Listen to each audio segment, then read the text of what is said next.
através do ensino que será trazido nesta noite, venha tirar todo e qualquer impedimento, Senhor, que venha nos dispersar daquilo que o Senhor tem para colocar nos nossos corações nesta noite, meu Pai. Eu abençoo a vida do nosso pastor, que em nome de Jesus o Senhor livre ele de todo mal, toda seta maligna, ele, sua casa, sua família, e que em nome de Jesus a vida dele continue sendo ferramenta em tuas mãos. Assim nós oramos e te agradecemos em nome de Jesus. Amém. Glória a Deus. Graças a Deus a todos. Amém? Glória a Deus. Estamos aqui. O tempo pode ser frio, pode ser difícil, mas estamos aqui no compromisso com o Senhor, né? Quando firmamos o compromisso, nós vencemos qualquer intempérie da vida, né?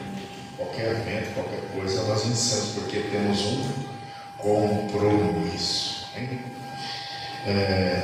Esse estudo de introdução à Bíblia, estudo de introdução bíblica, e aqueles que forem até o fim nestas quartas-feiras de estudo, vamos ter uma provinha e quem acertar vai ser abençoado com conhecimento em nome de Jesus. Surpresa, né? Surpresa, né? Abra sua Bíblia aí na segunda carta de Pedro.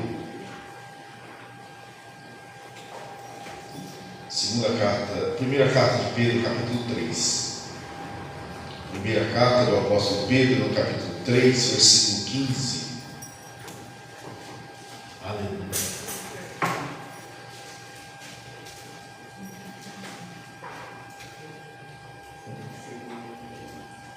Glória a Deus.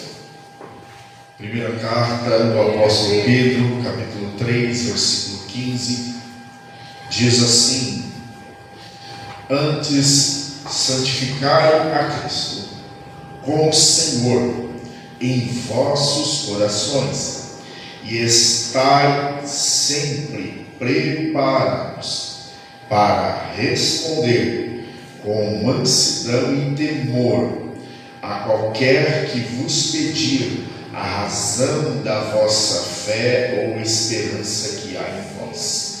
Amém? É isso. Pode se sentar em nome de Jesus. Estai sempre santificando a Cristo em vós. Que Cristo seja, a santidade de Cristo seja viva em você. Que você possa viver para que Cristo seja mais e mais a pessoa que te santifica e que te faz mais e mais parecido com Ele. E que, com temor e mansidão, você possa dar resposta àqueles que pedirem o motivo da sua fé ou da sua esperança em Cristo. Porque muitas das vezes, cristãos que não estão preparados na palavra, quando ele é afrontado por algum incrédulo ou algum ateu, ele perde a paciência, ele responde com grosseria, ele quer empurrar às vezes a palavra com força na vida de alguém, e não é sobre isso. A Bíblia diz que não é nem por força e nem por violência, mas é pelo Espírito do Senhor. É o Espírito Santo do Senhor que vai convencer vidas da verdade de Cristo, não é a nossa força. E a forma que a gente prega, que a gente anuncia a palavra para alguém, vai determinar muitas vezes se essa pessoa vai querer ouvir de novo ou não. Porque muitas das vezes você quer empurrar ela abaixo, que a pessoa ouça aquela palavra, que a pessoa creia no seu Cristo, e não é sobre isso. Você precisa só levar o entendimento, o conhecimento, e é o Espírito do Senhor que vai convencer a pessoa que vive em engano filosófico, religioso. Você precisa só levar as ferramentas e lançar palavras que vai deixar a pessoa curiosa para querer saber mais sobre o assunto, e não debater.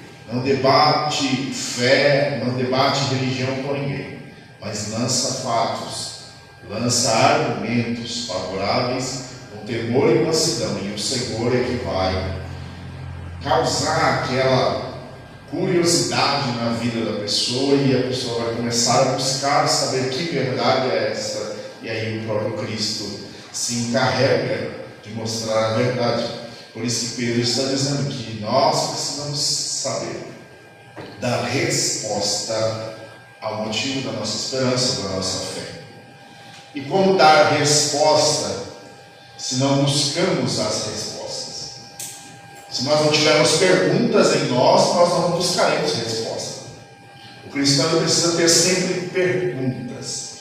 O cristão precisa ser questionador, aquele que pergunta mesmo, aquele que tem dúvidas e vai atrás de esclarecer as dúvidas.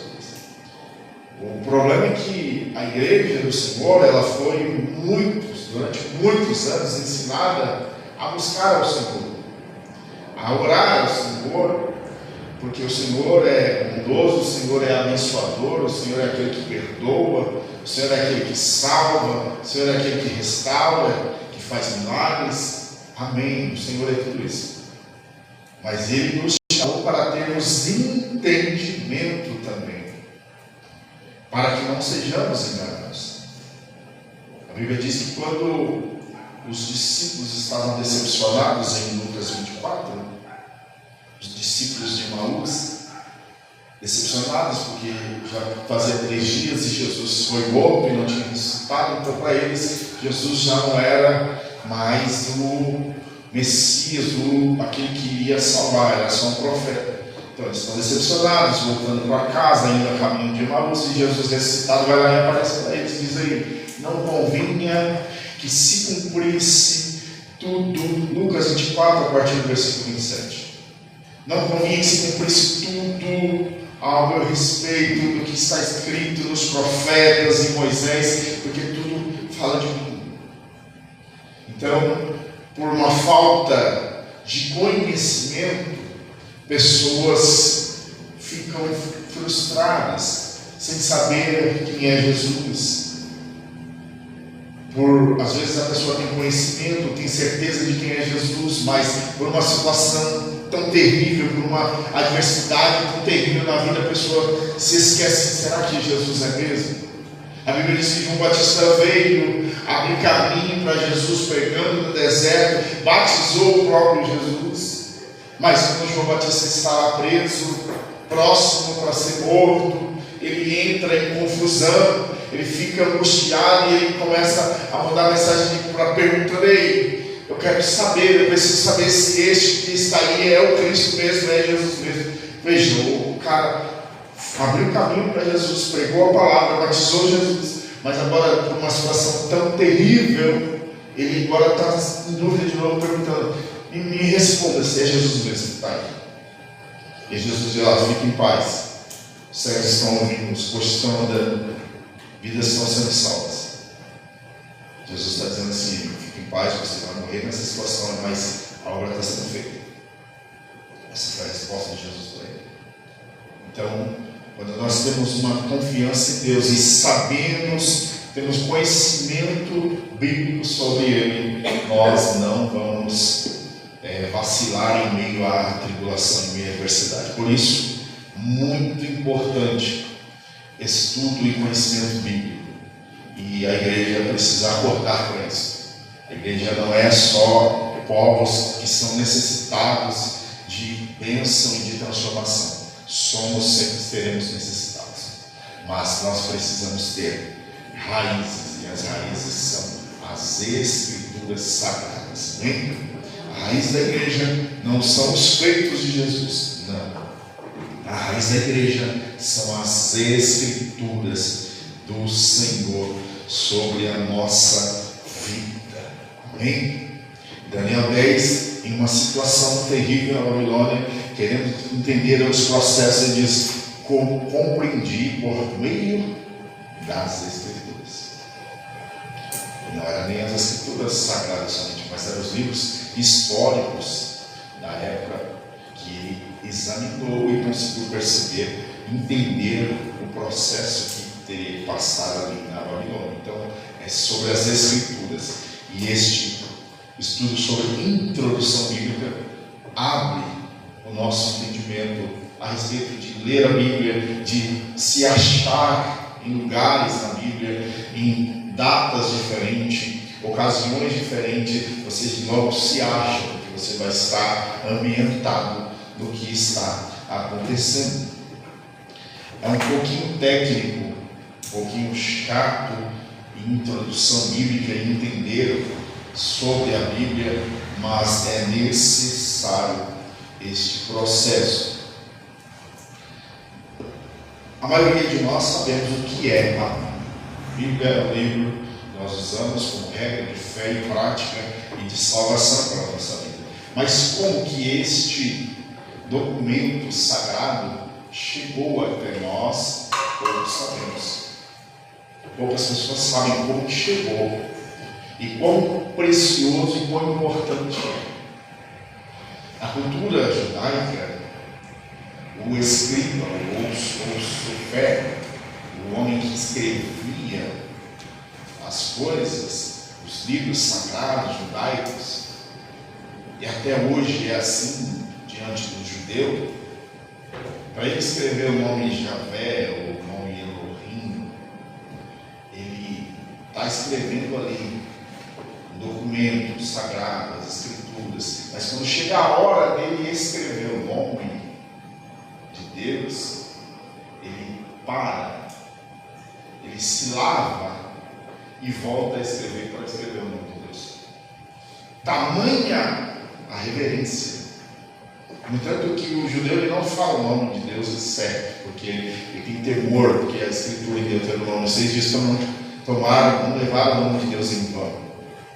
E ele não fala Elohim, como nós falamos no original Elohim, ele fala errado propositalmente, ele fala Elohim, porque ele não quer falar o nome de Deus qualquer hora, qualquer momento, ele só fala o nome de Deus no momento de oração, em momento de muita importância, de leitura bíblica na sinagoga, somente isso.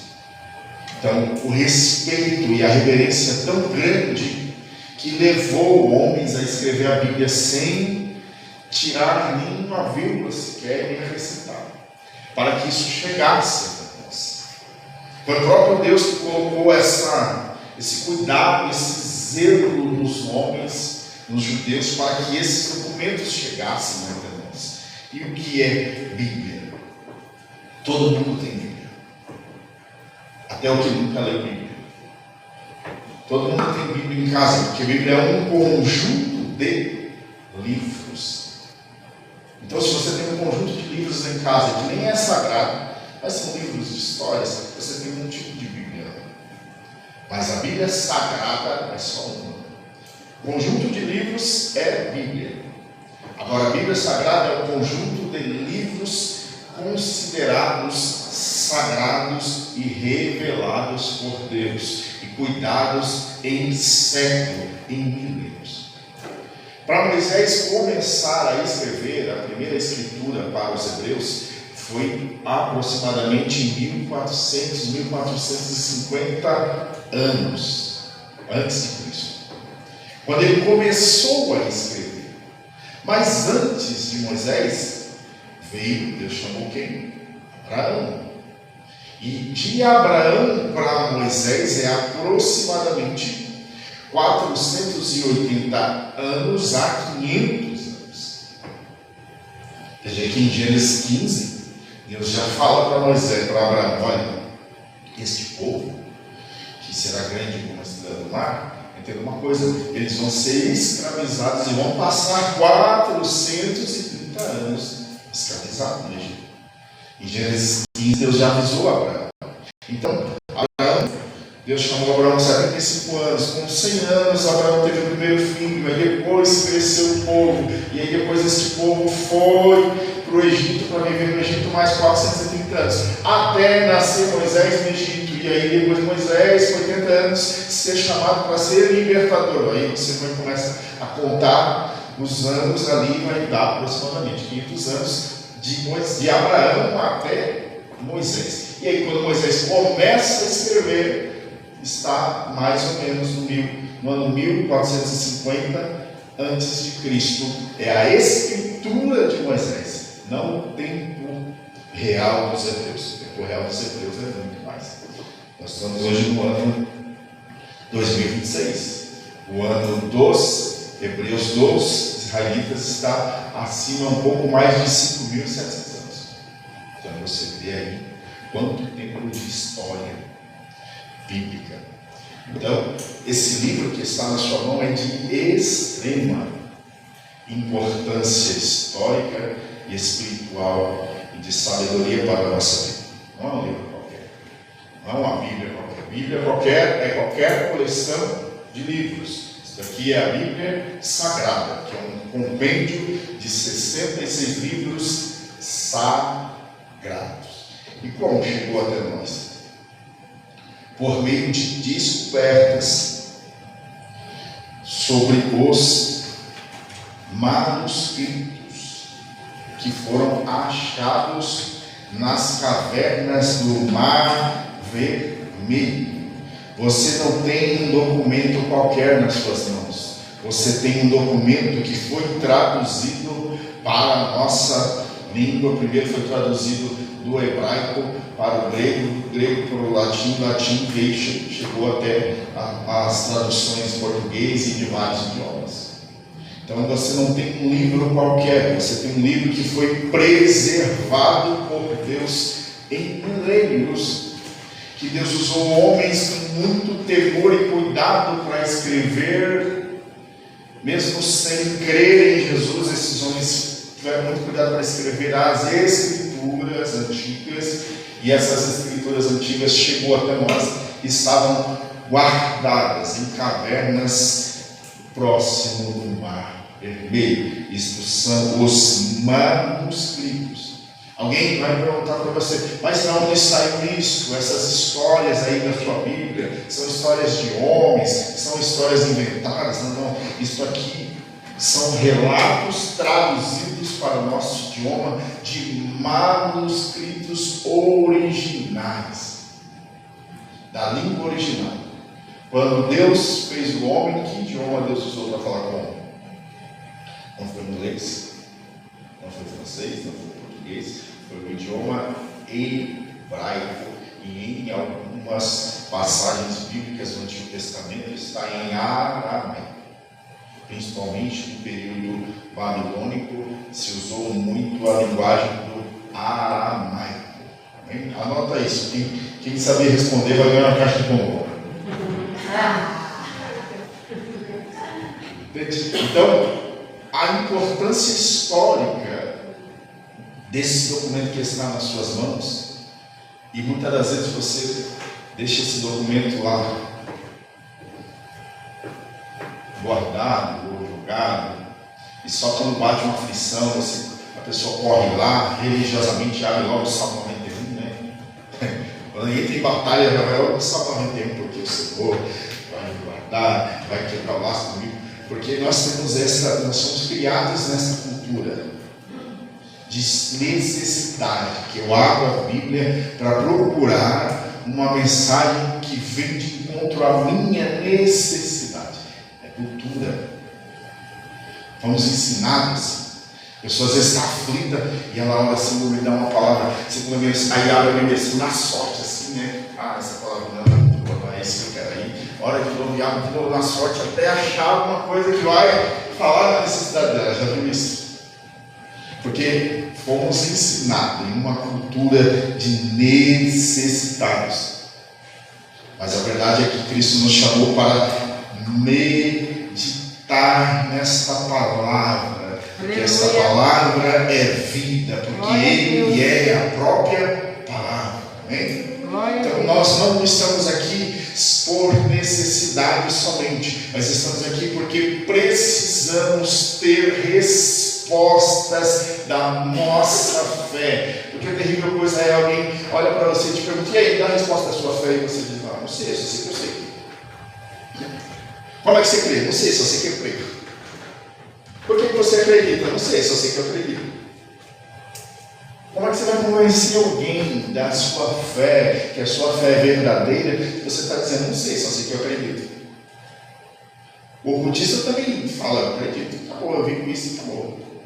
mas ter resposta, você precisa estar introduzido dentro do contexto bíblico, histórico, espiritual, geográfico, sobre o que a Bíblia está nos ensinando.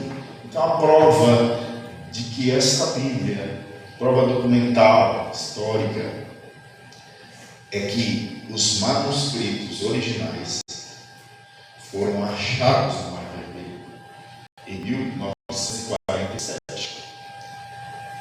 Coincidência ou não? Um ano antes da promessa que Deus fez para Abraão de que Israel seria uma nação. E um ano depois, em 1948, Israel foi reconhecida no mundo todo como uma nação real, reconhecida pela ONU. Um ano antes, foi achado parte, o Antigo Testamento, os manuscritos achados nas cavernas. Por quê? Homens fugindo de guerras e confronto esconderam esses registros para que não se perdessem, e assim foi achado, não foi destruído e chegou até nós. Você pode entender que maravilhoso é Deus. Para que esta verdade, estas palavras estivessem hoje em nossas mãos, Deus usou homens para esconder manuscritos, documentos reais, originais, para que chegasse até eu e você. Não é pouca coisa. Que Deus trabalhou na história e ainda está trabalhando, usando homens, mestres, para traduzir para outros idiomas, para que pessoas cheguem ao conhecimento dessa verdade.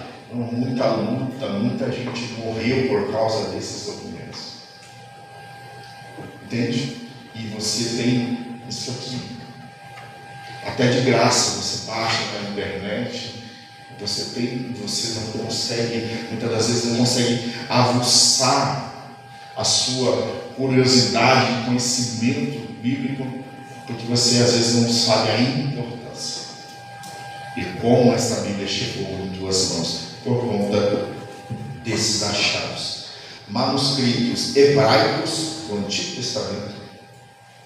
Segundo, manuscritos gregos do Novo Testamento.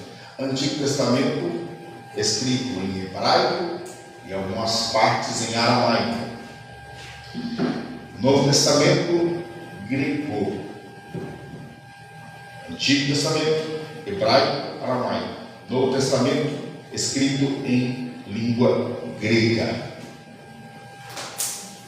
E manuscritos também em alguns momentos gregos também do Antigo Testamento foram achados, que é pela Bíblia que existia antes da Bíblia cristã, no tempo de Jesus, no tempo judaico, que era a Septuaginta, ou seja, a Bíblia dos 70, que, segundo a cultura judaica, 70 homens formados, santificados, foram escrevendo textos, livros históricos, santificados, e a maioria deles estão aqui. Muitos não eram livros santos, mas só livros de didática, de conhecimento, mas alguns deles estão aqui na Bíblia porque foi reconhecido como livros santos. Paulo, Pedro, João, os apóstolos também escreveram outros livros que não estão aqui, porque são livros de conhecimento, não são livros sagrados. Por isso a Bíblia se chama Bíblia Sagrada e não somente Bíblia, mas Bíblia Sagrada, porque aqui está só os que são reconhecidos como livros sagrados de revelação de Deus. Isso é o que está, é o documento que está nas suas mãos, a Bíblia Sagrada, por conta desses achados que estão em museus, em provas textuais. Eles estão lá e são livros originais. Portanto, se alguém te perguntar a respeito da Bíblia que você carrega, você já tem resposta.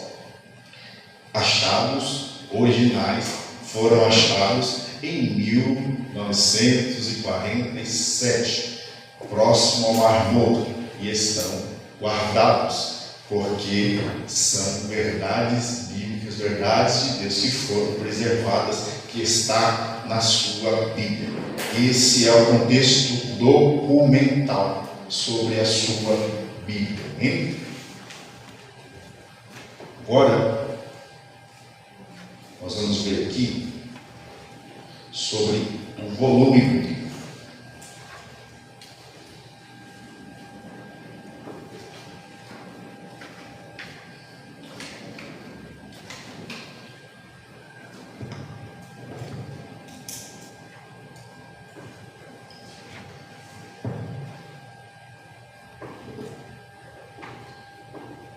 A Bíblia ela se divide em formas, em grupos, se ficar mais fácil para você entender, para você se achar nela, para você não esquecer. Antigo Testamento, 39 livros. Novo Testamento, 27 livros. No total de 66 livros. Antigo Testamento, 39. Novo Testamento, 27 livros. Total 66 livros. É pela força e ajuda de Deus que a mensagem chegou até nós. A mensagem de monolatria. O que é isso? Só uma adoração. Adoração a Deus. E por meio de Cristo se tornou uma mensagem universal. Antes a salvação e a adoração era só para o judeu. Por meio de Cristo passou a ser para todo o universo. Por isso a mensagem de Cristo ela é universal. O livro bíblico que você tem aí, ele vai trazer muitos nomes. E aí você fica, mas pastor, como que eu vou lembrar 39 livros no Antigo Testamento, muitas pessoas, muitos personagens? Você vai dividir por grupos e aí você se acha. E até quando você for ler, quando você for falar a palavra para alguém, você vai conseguir achar no texto certo, no acontecimento certo e não vai se perder. A Bíblia ela se divide em 5 grupos do Antigo Testamento, estamos falando. São só por isso do Antigo Testamento. Ela se divide em 5 grupos de livros. O primeiro grupo de livro, o livro da libertação, o Pentateuco, os 5 livros de Moisés, primeiro grupo. Você vai se achando na palavra. 5 livros de Moisés, chamado Pentateuco, Penta 5. 5 livros de Moisés, que fala da criação, da libertação do povo, da caminhada para a terra prometida, que vai falar dos patriarcas, vai falar dos feitos, vai falar da geração de Jacó, da promessa de Deus para Israel, através da família de Jacó. São os 5 livros que vai trazer as leis e os mandamentos e os primeiros escritos bíblicos para o povo hebreu, através de Moisés. Antes de Moisés era só mensagem, só lembrança do que Deus falou através de Abraão. Aí, a partir de Moisés, o povo passa a ter uma escritura. Primeiro grupo, o grupo do Pentateuco, os 5 primeiros livros da Bíblia. Gênesis,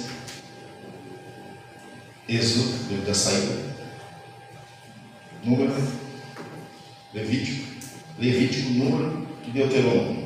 Os 5 primeiros livros da Bíblia. Moisés. Aí você já tem uma lembrança com Moisés. Pentateuco. O que é Pentateuco? Os livros de Moisés, os 5 primeiros livros. É o primeiro grupo.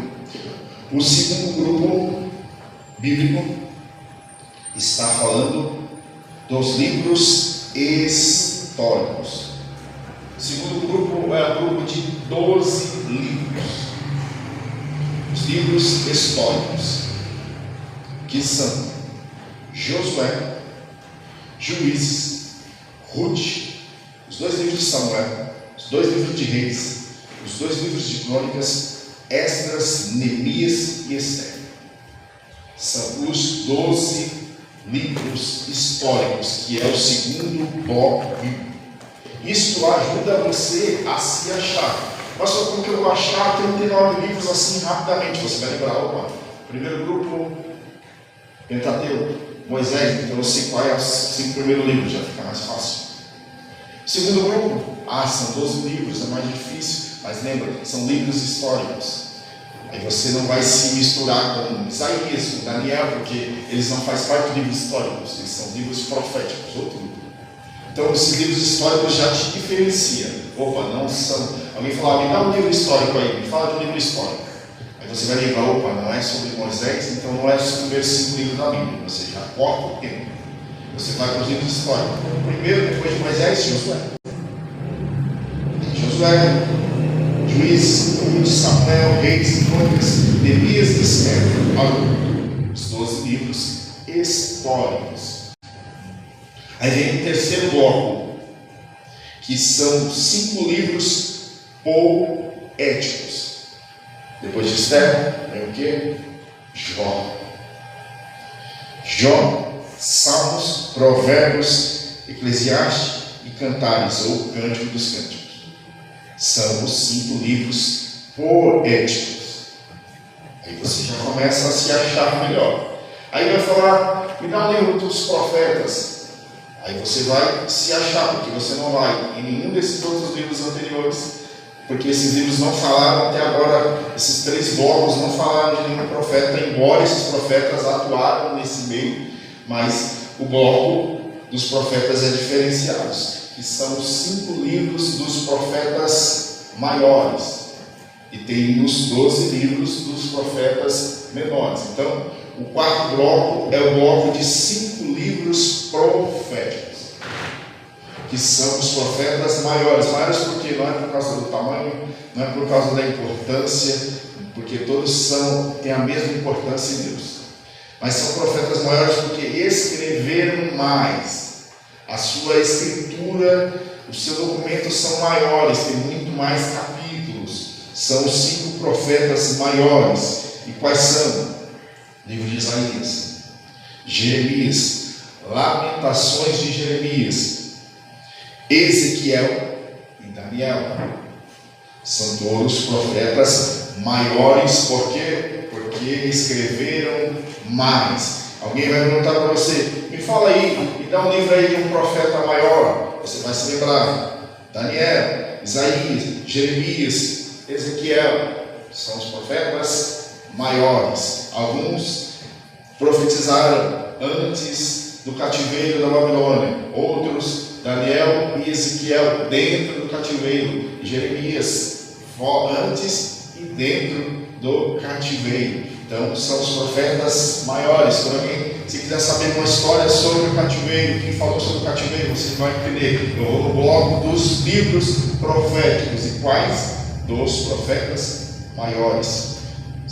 O 5º bloco desses 39 livros é o último bloco, que é dos profetas menores, que é 12, ou o livro antigo judaico chamado Livro dos 12. São 12 profetas menores. Na nossa Bíblia está nessa ordem: Oséias, Joel, Amós, Obadias, Jonas, Miqueias, Naum, Abacuque, Sofonias, Ageu, Zacarias, Malaquias. Vou ler de novo: Oséias, Joel, Amós, Obadias, Jonas, Miqueias, Naum, Abacuque, Sofonias, Ageu, Zacarias, Malaquias.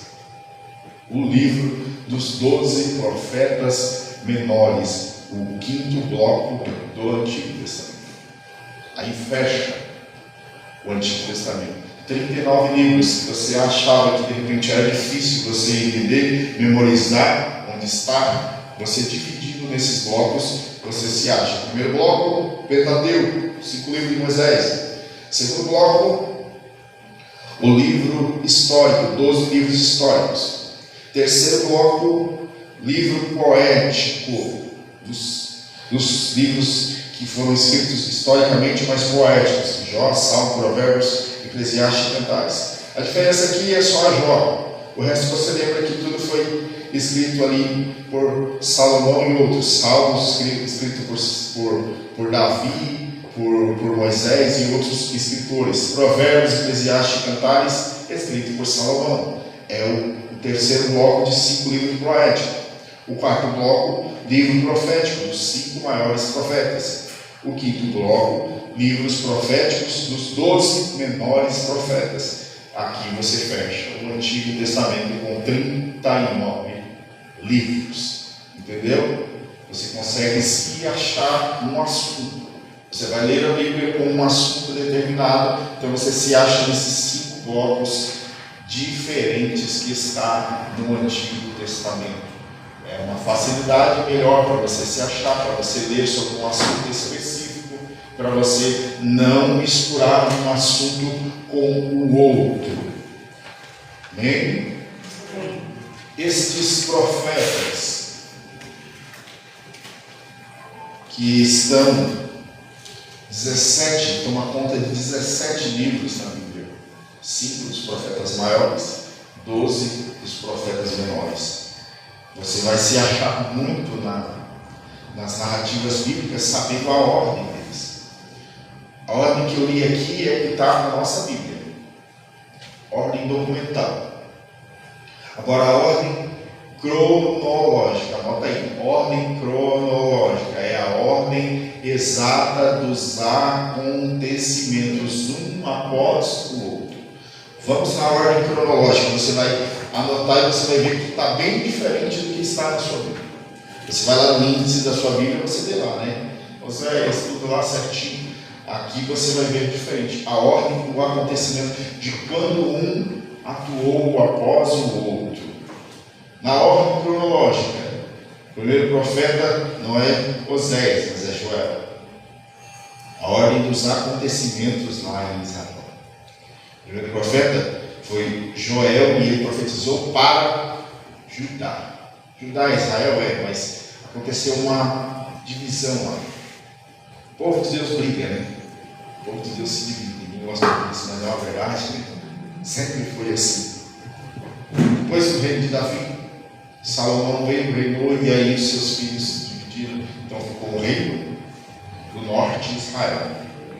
Reino do sul, Judá. Mesmo povo, mas cada um com um nome diferente, um querendo ser mais bonitinho que o outro, e Deus deixando eles brigar entre si. Então, reino do norte, Israel, e reino do sul, Judá. Joel, o primeiro profeta, reino de Judá, profetizou para Judá. Jonas, na ordem cronológica. Quando você pega a Bíblia cronológica, você vai ver essa ordem dos livros, diferente da ordem que está na sua Bíblia, porque é uma ordem de acontecimento. Joel profetizou para Judá. Quando você quiser saber história sobre Judá, você vai. Joel profetizou para Judá. Jonas profetizou, profeta de Israel, mas não profetizou em Israel. Jonas, nós conhecemos só a história de Nínive. Ele profetizou para uma nação estrangeira. Nínive era uma nação, uma cidade da nação síria, não de Israel. Então Jonas profetizou, profeta de Israel, mas profetizou só para Nínive. Amós, profeta, profetizou para o reino do norte, Israel. Oséias para Israel, reino do norte. Miqueias, reino do sul, Judá. Naum, Judá também, reino do sul. Sofonias para Judá também, reino do sul. Abacuque também para Judá, reino do sul. Eu peguei aqui, Abacuque, ele profetizou antes do cativeiro, o povo ser preso na Babilônia, por causa da rebeldia. Obadias também profetizou para reino do norte, Judá, reino do sul, Judá. Zacarias, reino do sul, profetizou para Judá, os reis de Judá. Ageu profetizou para Judá, os reis de Judá. Malaquias profetizou em Judá também, reino do sul, para Judá. Então, para dentro de Israel mesmo, foram só 3 profetas: Jonas, Amós e Oséias. Os outros profetizaram quando o reino estava dividido, Israel e Judá. Esses profetas tiveram os seus períodos. Alguns profetizaram juntos, outros em períodos bem diferentes. Ageu, Zacarias e Malaquias. Os 3 últimos profetas aí que estão na nossa Bíblia. Ageu, Zacarias e Malaquias profetizaram depois do período babilônico, do período ao qual o povo estava preso na Babilônia, no cativeiro. Eles vieram profetizar restauração, recomeço, santificação depois do cativeiro. Ageu, Zacarias e Malaquias. Então, quando você lê esses profetas, você já tem um entendimento. Opa, esses profetas estão falando para o povo de Deus, depois que este povo passou por um processo de cativeiro. Está falando para uma outra geração, para um outro tempo. Isaías profetizou antes do cativeiro, antes de tudo acontecer. Antes do povo ir para a Babilônia, passar 70 anos preso na Babilônia, Isaías estava profetizando. Jeremias também profetizou antes do cativeiro e também no período dentro do cativeiro, não especificamente lá dentro da Babilônia, mas o povo já estava dentro da Babilônia. Ezequiel profetizou dentro da Babilônia. Ezequiel e Daniel. Daniel era o profeta que nós conhecemos, que ele profetizou do lado de dentro da corte. Ele e seus amigos foram inseridos dentro da corte em posições mais importantes ali de governo, de responsabilidades dentro do palácio. Daniel. Ezequiel profetizou dentro da Babilônia para o povo. Ezequiel é o profeta mais popular. Daniel não saía profetizando na rua para o povo de Israel que estava preso ali, mas para o palácio, para os reis. Ezequiel já trouxe as visões e as profecias para o povo que estava crescendo ali dentro da Babilônia. O profeta mais popular, Ezequiel e Daniel, dentro da Babilônia. Então você compreende esse grupo dos profetas maiores. Isaías, quando está falando, ele não está falando dentro da Babilônia, ele está falando antes, um período antes. E aí evita erros.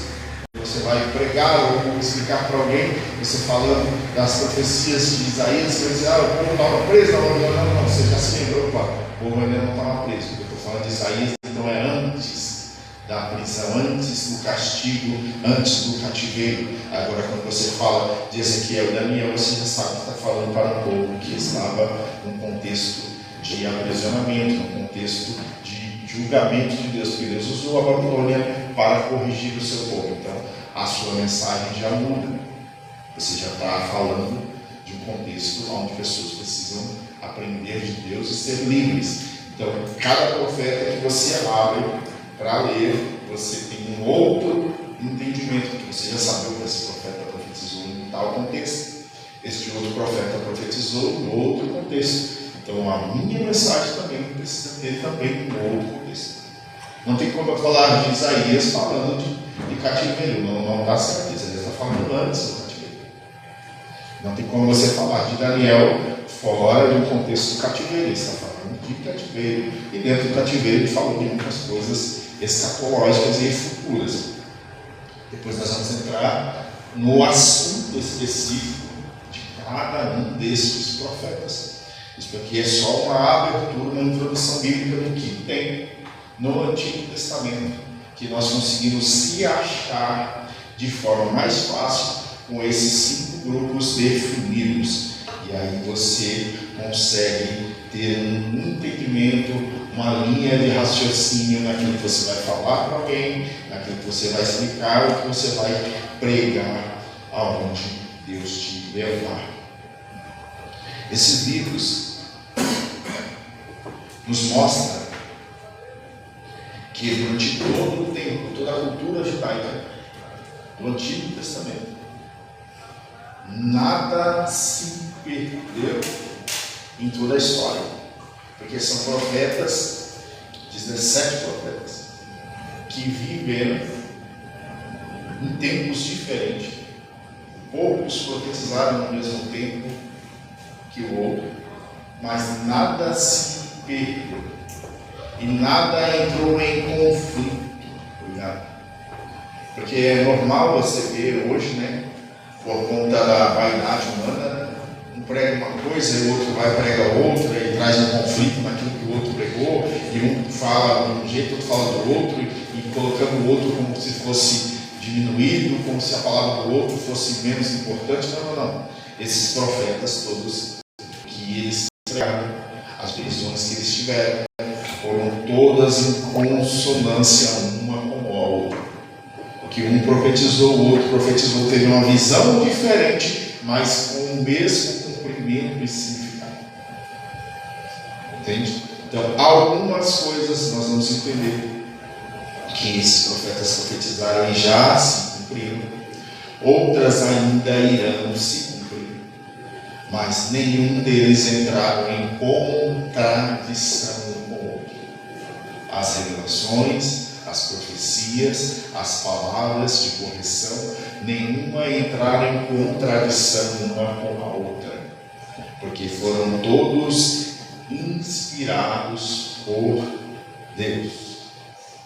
Diferente dos profetas históricos, da história judaica, das culturas judaicas, que são os 8 livros da Igreja Católica, a mais do que a nossa. Nós temos a mesma Bíblia dos irmãos da Católica, mas tem 7 livros, a mais da Igreja Católica, que tem ali contextos históricos que não são inspirados por Deus. São livros históricos. Mas por não serem inspirados por Deus, você vai achar muitas, depois nós vamos entrar nisso também, você vai achar muitas contradições e muitos rituais no meio desses livros, porque não são livros sagrados, são livros históricos. Então nós precisamos entender que o que nós carregamos é sagrado. Qualquer outra Bíblia aí é livros históricos somente, mas a Bíblia sagrada, ela carrega o que é sagrado, inspirado e não tem contradição. Você achar uma contradição, não foi inspirado por Deus. Então, nós compreendemos no Antigo Testamento que 17, a maior parte dele, 17 livros são livros proféticos. Que esses profetas, eles percorreram quase que toda a história, menos nos 5 livros de Moisés.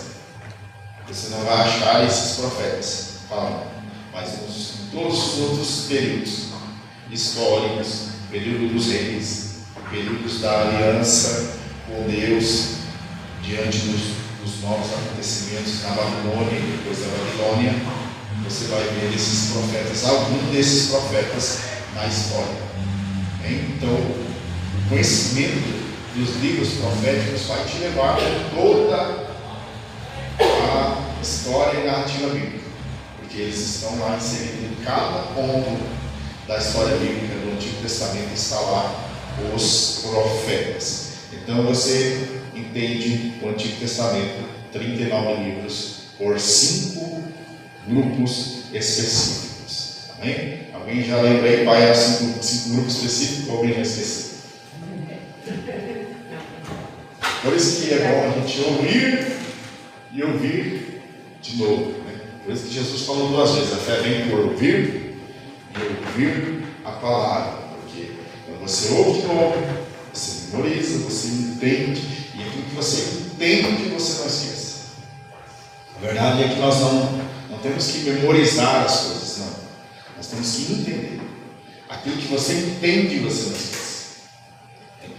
É fácil lembrar de algo.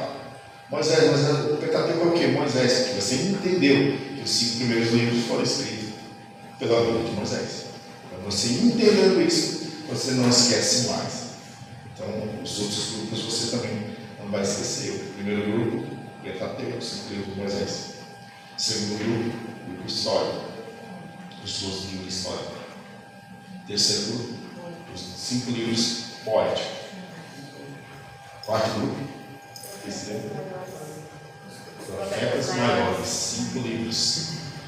Quinto grupo, profetas menores, 12 livros.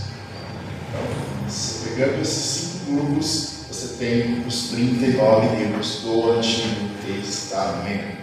E aí você já não se perde no que é falando de Antigo Testamento. Mas você tem aí toda a ideia do que, como está formado, como foi formado esse cânon. Cânon é um termo para aquilo que foi escolhido e entendido e reconhecido como sagrado. Existem livros e muitos livros judaicos que é muito bom de cultura, mas sagrados é o que está aqui. Não se engane. Hoje tem muita informação, internet, é muito bom. Cultura judaica é muito bom você ter, para você entender algumas coisas que aconteceram ali por conta de cultura.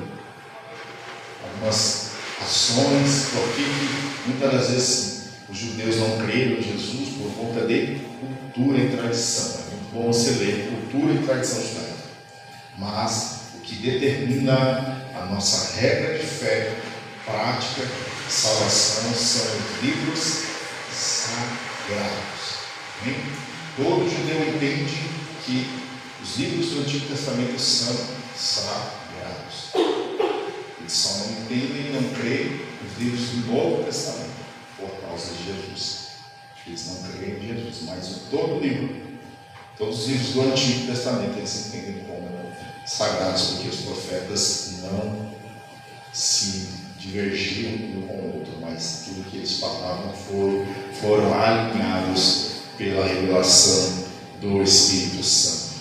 Amém? Deu para compreender o Antigo Testamento? 5 grupos de livros, você se acha, você vai ser uma bênção. E na próxima semana nós vamos entrar nas questões como, porque cada profeta atuou em cada tempo, e aí vai abrir mais e mais conhecimento de passagens bíblicas, e aí você vai ter cada dia mais e mais, sim, respostas para questionamentos de pessoas que são curiosas, ou incrédulos, ou provocativos, não importa, você vai ter resposta e segurança para dizer por que você carrega uma Bíblia.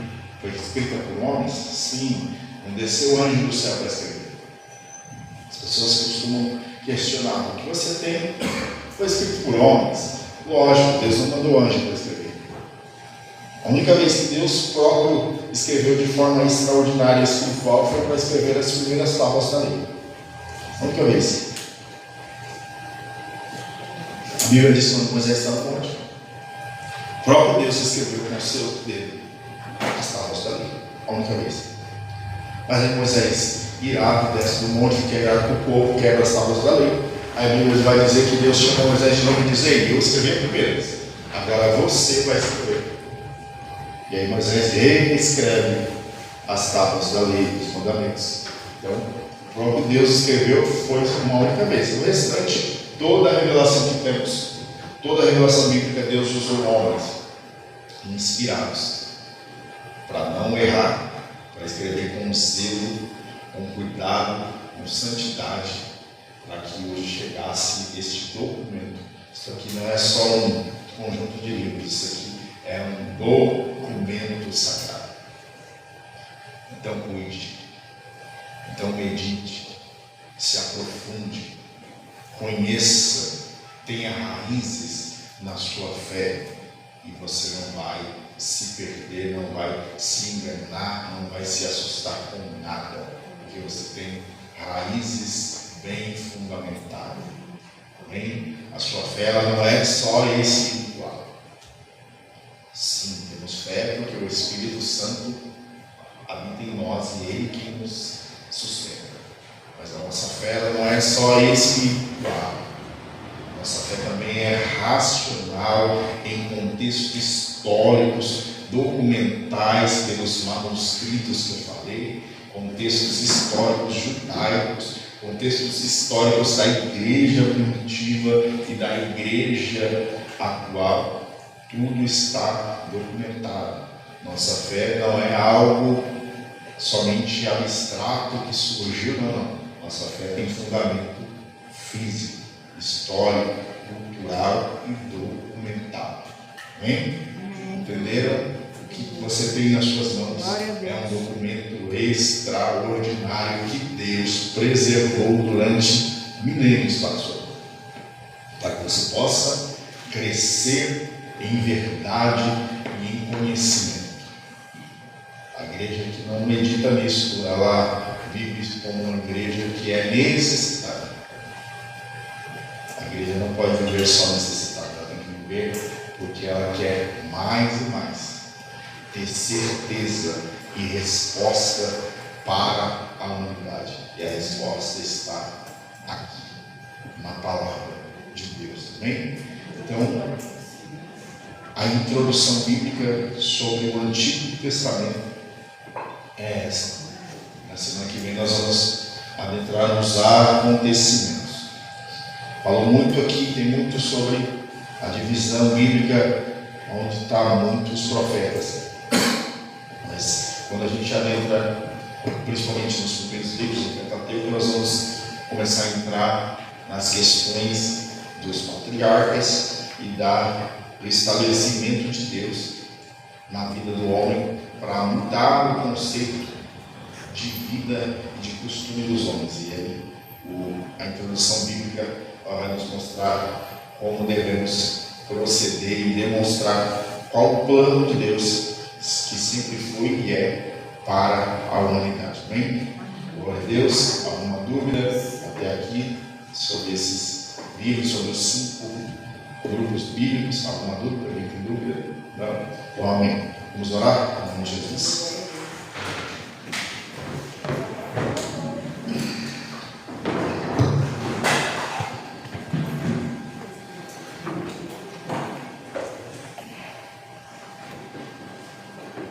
Semana que vem eu vou fazer pergunta, hein? Vai ter bombom? Para quem acertar. Para quem acertar. Pastor, vai devagar, tá no começo, pastor, em nome de Jesus. É verdade, pastor, mas tá falando muito rápido, pastor. Tá falando muito rápido, mas não tá. Mas eu repeti. Anotei algumas partes. Não, eu anotei muito. Não, tá gravado aí, tá? Tá, não. Gravado não. Mas eu repeti. Mas a próxima semana eu vou dar uma recapitulada para rememorar. Oi?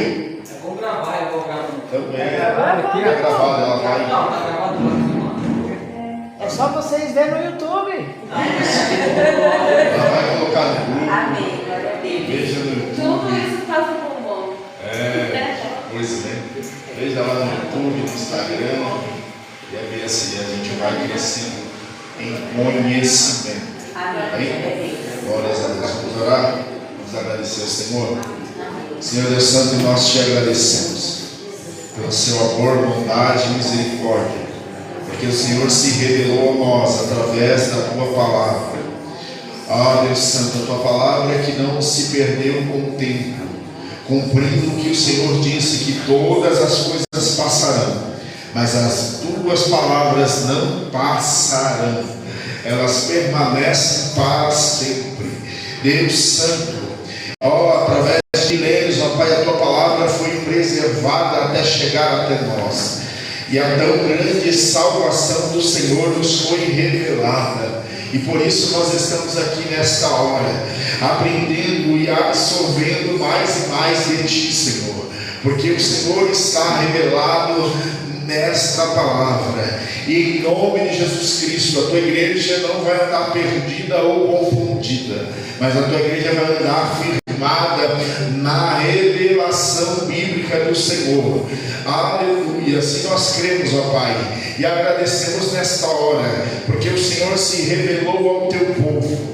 E passou tempos, passou nações e reinos, mas o Senhor se revelou a nós. Ó Deus Santo, que estávamos longe, que não fazíamos parte do povo seu, mas o Senhor nos amou antes da fundação do mundo, e por isso aqui nós estamos e agradecemos pelo seu amor, nos rendemos a Ti e temos o propósito de crescer em conhecimento casa, na tua presença, para que possamos ser luz, esclarecimento, revelação do Senhor, através da tua palavra para esta humanidade, ó Pai. Assim nós cremos nesta hora e agradecemos em nome de Jesus. Leva, Senhor, os teus filhos amparados debaixo da sua potente mão de volta para casa, e o nome do Senhor seja exaltado sobre a vida de cada um. Assim eu peço e agradeço em nome de Jesus, amém? Ergue as suas mãos, que o grande amor de Deus Pai, a graça de nosso Senhor e Salvador Jesus Cristo, que a comunhão e a consolação do Santo Espírito de Deus esteja com todos, não somente agora, mas para todos sempre. Todos dizem amém. Graças a Deus, aplaude e glorifica ao Senhor.